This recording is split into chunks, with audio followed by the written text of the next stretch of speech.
పొరబాటున చేజారిన తరుణం తిరిగొస్తుందా?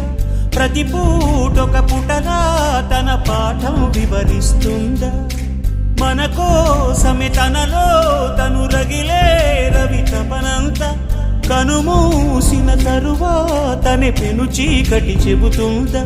కడతేరని పయనాలెన్ని, పడదోసిన ప్రణయాలెన్ని అని తిరగే ఛాయా చరిత పుటలు, వెను చూడక ఉరికే కథలు, తమ ముందు తరాలకు స్మృతుల చితులు అందించాలా ప్రేమికులు. ఇది కాదే విధిరాత, అనుకోదేం ఎదురీత. 10 నెలలు తనలో నిన్ను మోసిన అమ్మైనా అప్పుడో ఇప్పుడో కననే